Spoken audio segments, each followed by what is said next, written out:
বৃষ্টির জেরে বাড়ি ভেঙে মৃত্যু একজনের, কেষ্টপুরের ঘটনা বলে জানা যাচ্ছে। আপনাদের যেমনটা আমরা জানাচ্ছি যে এই মুহূর্তে যে খবর পাওয়া যাচ্ছে, টানা বৃষ্টির জেরে দুর্ঘটনা, কেষ্টপুরে বাড়ি ভেঙে মৃত্যু হলো একজনের। ঘটনাস্থলে পৌঁছেছে পুলিশ এবং দমকলের আধিকারিকরা। কেষ্টপুরে পুরনো বাড়ি ভেঙে মৃত্যু কিশোরের। টানা বৃষ্টির জেরে গতকাল রাতেই দুর্ঘটনা ঘটেছে।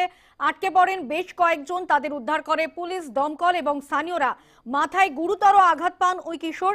হাসপাতালে নিয়ে গেলে মৃত বলে ঘোষণা করেন চিকিৎসকেরা। আমরা কথা বলবো, আমাদের সঙ্গে টেলিফোন লাইনে রয়েছেন আমাদের প্রতিনিধি মৌমিতা মিত্র। মৌমিতা, এই মুহূর্তে কি ছবি উঠে আসছে? যা জানা যাচ্ছে যে একজনের মৃত্যুর ঘটনা ঘটেছে এবং বেশ কয়েকজন আটকেও পড়েছে, তাদের কি অবস্থা? সানন্দা, একেবারে তাই। গতকাল দিনভর শহর কলকাতা এবং শহরতলির বিভিন্ন জায়গায় যেভাবে লাগাতার বৃষ্টি হয়েছে, তার জেরেই বিধাননগর পৌর নিগম এলাকার 18 নম্বর ওয়ার্ড সেখানেরই কেষ্টপুর উদ্যানপল্লীর একটি পুরনো দোতলা বাড়ি, তার একাংশ ভেঙে পড়ে।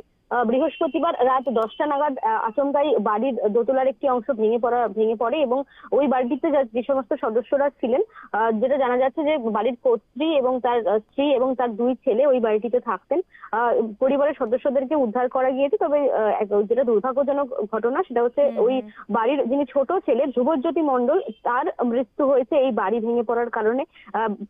আচমকাই দোতলার বাড়ির একটা বড় চাঙড় ভেঙে পড়ে এবং সেই কারণে আঘাত পান মাথায় গুরুতরভাবে তিনি। বাকি সদস্যরা তারাও অল্প বিস্তর আঘাতগ্রস্ত হয়েছেন। এই যিনি ধ্রুবজ্যোতি মণ্ডল, তিনি গুরুতরভাবে আঘাত পেয়েছিলেন মাথায় এবং তাকে স্থানীয় হাসপাতালে নিয়ে যাওয়া হয়। তারপরে চিকিৎসকরা তাকে মৃত বলে ঘোষণা করেন।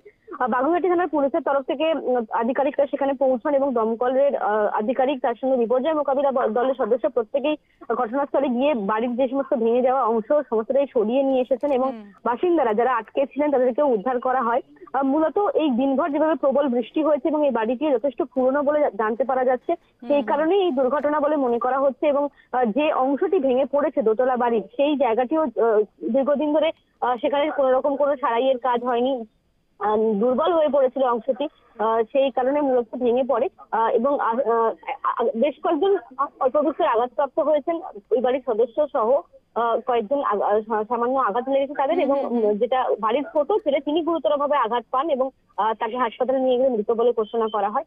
ইতিমধ্যে পুরসভার তরফ থেকে বেশ কিছু নজরদারি চালানো হচ্ছে, যেহেতু লাগাতার বর্ষার মৌসুম, সে কারণে যে সমস্ত পুরনো ভগ্নপ্রায় যে বাড়িগুলি রয়েছে সেই বাড়িগুলিকে চিহ্নিতকরণ করা বা যারা বাড়ির সদস্যরা রয়েছেন তাদেরকে আলাদা করে একটা সতর্কতামূলক ব্যবস্থা নেওয়া, বৃষ্টির সময় নিরাপদ স্থানে থাকার ক্ষেত্রে পুরসভার তরফ থেকে, বিধাননগর পৌর নিগমের তরফ থেকে ইতিমধ্যে বেশ কিছু ব্যবস্থা নেওয়া হয়েছে। তবে গতকাল রাতের এই ঘটনায় স্বাভাবিকভাবেই একটা দুর্ঘটনার ছবি উঠে আসছে এবং একজন বলা যেতে পারে তরুণ, তার এই ঘটনায় মৃত্যু হয়েছে।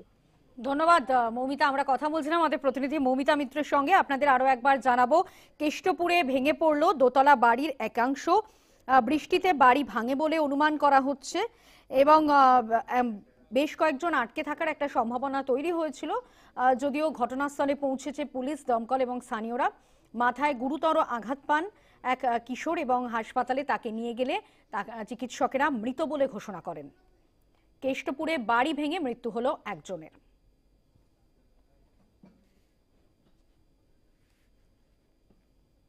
আপনাদের যেমনটা আমরা জানাচ্ছি, টানা বৃষ্টির জেরে দুর্ঘটনা কেষ্টপুরে ভেঙে পড়লো দোতলা বাড়ির একাংশ। বৃষ্টিতে বাড়ি ভেঙেছে বলে এমনটাই অনুমান করা হচ্ছে।